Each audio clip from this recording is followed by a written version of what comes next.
Let's get started. I'm Jen Lepore, Marketing Team Coordinator at Custom Processing Services, and today I'll be talking with Willow Slusser, one of our Business Development Managers, about particle size reduction and a recent webinar she just presented on this topic. So hello, Willow. Hi, nice to be here. So a couple questions. We'll get started. So many industries rely on particle size reduction. Why is this process so important? So it's so important just because you are adding value to that material. So you're bringing in a raw material and you are transforming it into something completely different. And you can engineer it to exactly what you need it to be, whether it be matching a specific specification, a specific property that you need the material to have, or just the functionality in general. Now, what does toll processor need to know to align the processes with the raw material and the project's end goal? Sure. So, super important to understand the characteristics of the raw material. So, just understanding if it's heat sensitive, if it's moisture sensitive, is it friable? All those are, you take those all into consideration when you're picking out the mill that need. So, depending on the particle size, and your end goal, that's how it kind of guides you to choose the equipment that you need. Okay, so how is a target particle size determined?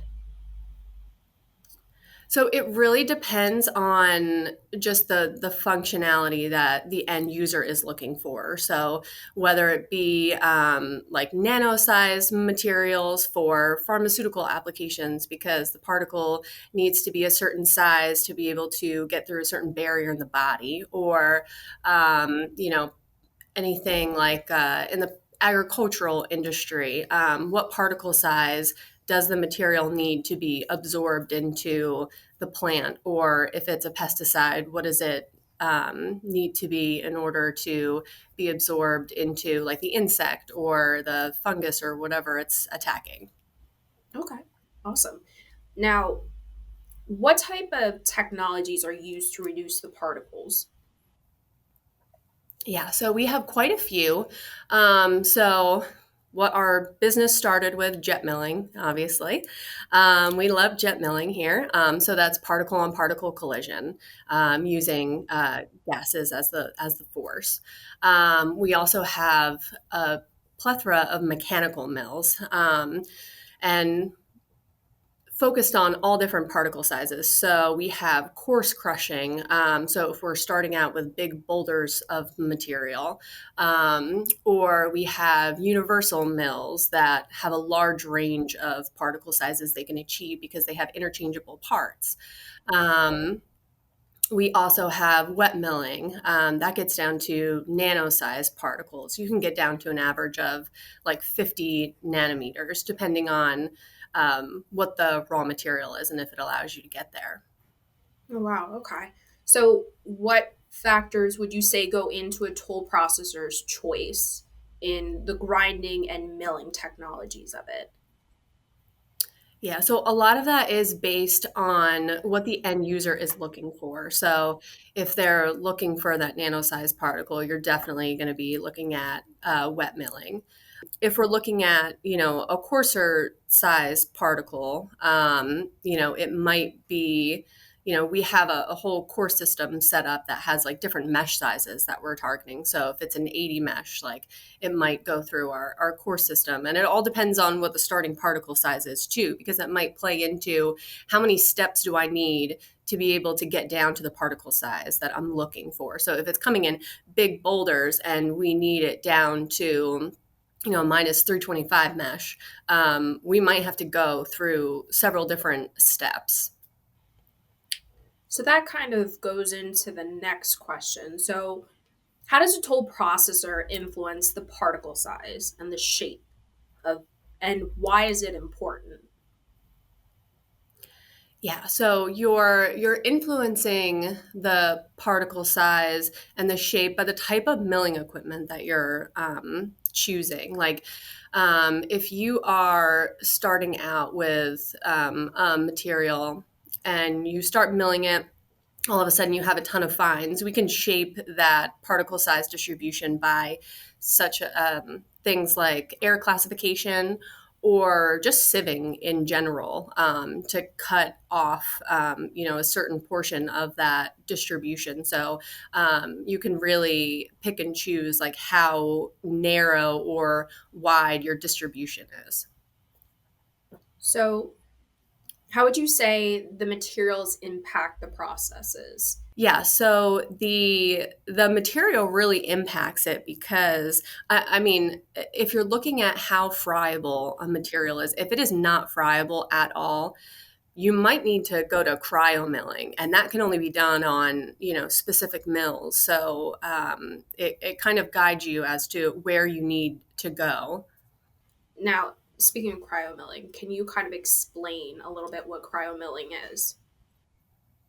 Yeah, sure. So it's utilizing nitrogen in the process. So, and whether it could be just gas, and it could also be liquid. So gas might just be enough to get it, chilled and be able to break apart more easily. But sometimes you need to almost submerge your raw material in the nitrogen before it goes in the mill, or have it run into the mill itself. So that way it creates that real cold atmosphere in there and makes the material more friable to be able to be broken down. And we use that a lot in plastics as well. So, I mean, we've run PBOH recently, pops into my head here, but yeah, some of those, like depending on the molecular weight of the plastics, it'll really determine whether you need that cryo milling or not. Okay, that's interesting. So, would you say certain material characteristics warrant special handling, like combustibles and abrasives? Like, how do toll processors approach these types of needs with stuff like that? So here at CPS, we actually have a whole safety process.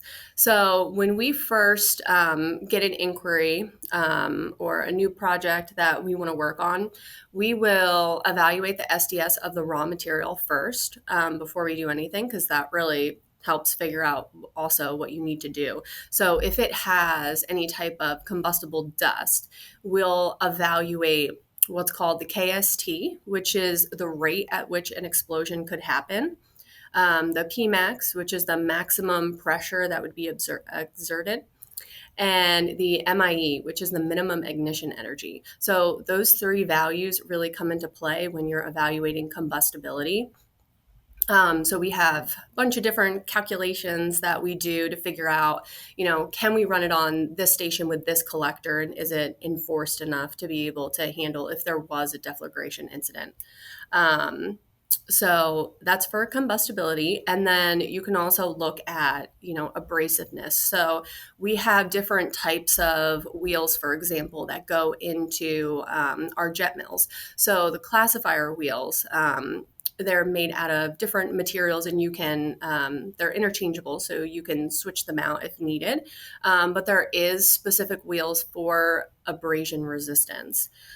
Same thing in our wet mills as well. There's different chambers and different agitators. So they're all made out of different materials, so you can pick and choose as to what material that can handle.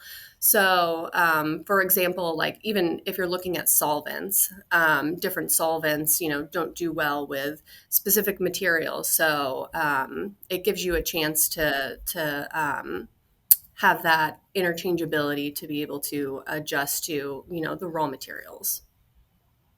So, obviously, safety is a big portion of what we do here, right? Absolutely. Yes. Yeah, I mean that's the first part of our process. We always ask for the SDS and then do our safety evaluation. And during that too, you learn a lot about the material and what equipment you can and cannot run it on. Thank you so much, Willow, for all of your insight. Um, And thank you everyone for watching. If you have any questions, feel free to reach out to myself. Feel free to reach out to Willow. She's on LinkedIn as well. Please feel free to visit our website and subscribe to our blogs, where you'll be able to get early access to our next toll processing minute episodes.